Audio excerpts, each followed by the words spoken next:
ಮಧ್ಯಪ್ರಾಚ್ಯ ಯುದ್ಧದ ಎಫೆಕ್ಟ್ ಮಾವು ರಫ್ತು ಮತ್ತು ದರ ಕುಸಿತ. ಪ್ರತಿ ವರ್ಷ ಅರಬ್ ದೇಶಗಳಿಗೆ ಹೆಚ್ಚಾಗಿ ರಫ್ತಾಗುತ್ತಿದ್ದ ದೇಶೀಯ ಮಾವು ಈ ಬಾರಿ ರಫ್ತಿನಲ್ಲೂ ಇಳಿಮುಖವನ್ನ ಕಂಡಿದೆ. ಇತ್ತ ಮಾವಿನ ದರದಲ್ಲೂ ಕೂಡ ಕುಸಿತವಾಗಿದೆ. ಪ್ರತಿ ಕೆಜಿಗೆ 70 ರಿಂದ 80 ರೂಪಾಯಿ ಇದ್ದದ್ದು ಈಗ ಕೆಜಿಗೆ 20 ರಿಂದ 30 ರೂಪಾಯಿ ಇಳಿಮುಖ. ಬಾಗಲಕೋಟೆಯ ಮಾವು ಮೇಳದಲ್ಲಿ ತಜ್ಞರ ಮತ್ತು ಮಾರಾಟಗಾರರ ಆತಂಕ ಕೂಡ ಶುರುವಾಗಿದೆ. ಈಗ ಒಂದು ಕಡೆ ರಫ್ತಿಗೆ ಹಿನ್ನಡೆಯಾಗ್ತಾ ಇದೆ, ಮತ್ತೊಂದೆಡೆ ಅಕಾಲಿಕ ಮಳೆಯಿಂದ ಬೆಳೆಯೂ ಕೂಡ ಹಾನಿಯಾಗ್ತಾ ಇದೆ. ರೈತರು ಕಂಗಾಲಾಗಿದ್ದಾರೆ. ಈ ಒಂದು ಪರಿಸ್ಥಿತಿಯನ್ನ ನೋಡಿ ಅರಬ್ ದೇಶಗಳಿಗೆ ಪ್ರತಿ ವರ್ಷವೂ ಕೂಡ ಮಾವು ಎಕ್ಸ್ಪೋರ್ಟ್ ಆಗ್ತಾ ಇತ್ತು. ಬಟ್ ಈಗ ಆ ಎಕ್ಸ್ಪೋರ್ಟ್ ರೇಟಲ್ಲೂ ಕೂಡ ಇಳಿಕೆಯನ್ನ ಕಂಡಿದೆ. ಯುದ್ಧದ ಎಫೆಕ್ಟ್ ಅನ್ನ ನಾವು ನೋಡ್ತಾ ಇದ್ದೀವಿ. ಯುದ್ಧದ ಎಫೆಕ್ಟ್ ನಿಂದ ಈ ರೀತಿಯ ಒಂದು ಸಂದರ್ಭವನ್ನ ಎದುರಿಸಬೇಕಾಗಿದೆ. ಮುಂಚೆ ಏನ್ ಕೆಜಿಗೆ 70 ರಿಂದ 80 ರೂಪಾಯಿ ಇತ್ತು, ಈಗ 20 ರಿಂದ 30 ರೂಪಾಯಿಗೆ ಇಳಿಮುಖವಾಗಿದೆ. ನಾವೀಗ ಬಾಗಲಕೋಟೆಯ ತೋಟಗಾರಿಕಾ ವಿಶ್ವವಿದ್ಯಾಲಯದಲ್ಲಿ ಇಲ್ಲಿ ಮಾವು ಮೇಳ ಇರುವಂಥದ್ದು ನಾವು ದೃಶ್ಯದಲ್ಲೂ ಕೂಡ ನೋಡ್ತಾ ಇದ್ದೇವೆ. ಈ ಒಂದು ಮೇಳದಲ್ಲಿ ಈಗಾಗಲೇ ಸಾಕಷ್ಟು ಏನಂತಂದರೆ ವಿವಿಧ ರೀತಿಯ ಮಾವಿನ ಹಣ್ಣುಗಳು ಕೂಡ ಇಲ್ಲಿ ಬಂದಿರುವಂಥದ್ದು.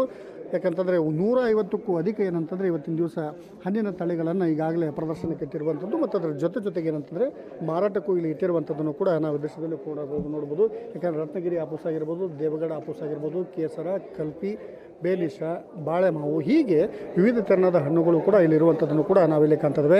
ಈ ವರ್ಷ ಏನಂತಾರೆ ಈ ಹಣ್ಣನ್ನು ರಫ್ತು ಮಾಡಲಿಕ್ಕೆ ಇವತ್ತಿನ ದಿವಸ ಯುದ್ಧದ ಪರಿಣಾಮ ಎಫೆಕ್ಟ್ ಆಗಿದೆ ಅಂತ ನಾವಿಲ್ಲಿ ಹೇಳಬೇಕಾಗುತ್ತೆ. ಯುದ್ಧದ ಪರಿಣಾಮವಾಗಿ ರಫ್ತಿನ ಒಂದು ಕೊರತೆಯೂ ಕೂಡ ಆಗಿರುವಂಥದ್ದು. ಹೀಗಾಗಿ ನಾವು ದೃಶ್ಯದ ಈ ಭಾಗದಲ್ಲೂ ಕೂಡ ನೋಡಬಹುದು. ಯಾಕಂದರೆ ಸಾಕಷ್ಟು ಮಳಿಗೆಗಳು ಇರುವಂಥದ್ದು.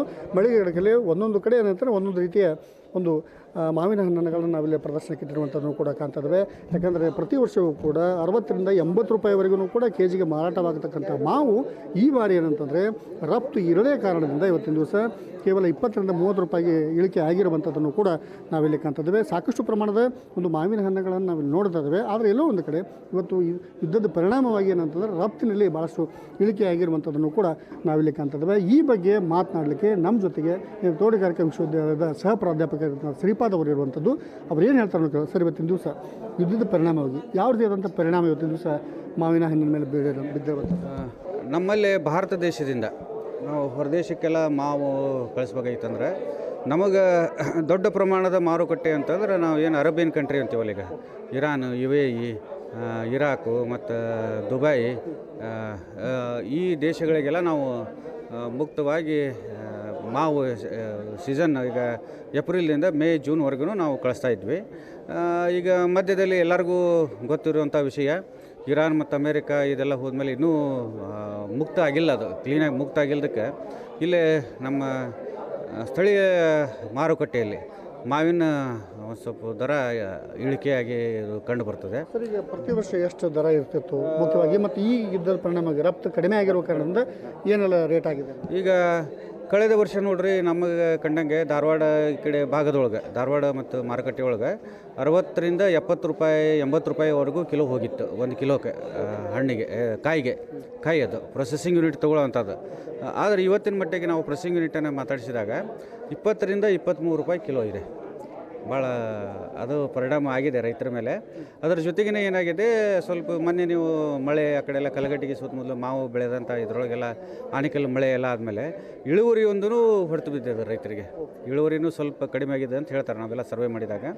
ಇವು ಎರಡೂ ಪರಿಣಾಮವಾಗಿ ಈಗ ಗುಣಮಟ್ಟನೂ ಇದೆ, ಇಳುವರಿ ಇದೆ, ಆದರೆ ರೇಟು ಕಡಿಮೆ ಆಗಿದೆ. ಹೀಗಾಗಿ ಏನಂತಂದರೆ ದರದಲ್ಲಿ ಭಾಳಷ್ಟು ಇಳಿಕೆ ಆಗಿರುವಂಥದ್ದು ಎಲ್ಲೋ ಒಂದು ಕಡೆ ರೈತರಲ್ಲೂ ಕೂಡ ಆತಂಕವನ್ನು ಹುಟ್ಟಿಸುವಂಥ ಒಂದು ಪರಿಸ್ಥಿತಿ ಎದುರಾಗಿದೆ ಅಂತ ನಾವಿಲ್ಲಿ ಹೇಳಬೇಕಾಗುತ್ತೆ. ಬಾಗಲಕೋಟೆಯಿಂದ ಕ್ಯಾಮ್ರಾಮನ್ ಮಂಜುನಾಥ್ ಕರ್ಗಲ್ ಜೊತೆ ಮಲ್ಲಿಕಾರ್ಜುನ ಹೊಸಮನಿ, ಏಷ್ಯನ್ ಆರ್ಟ್ಸ್ ನ್ಯೂಸ್ಗಾಗಿ.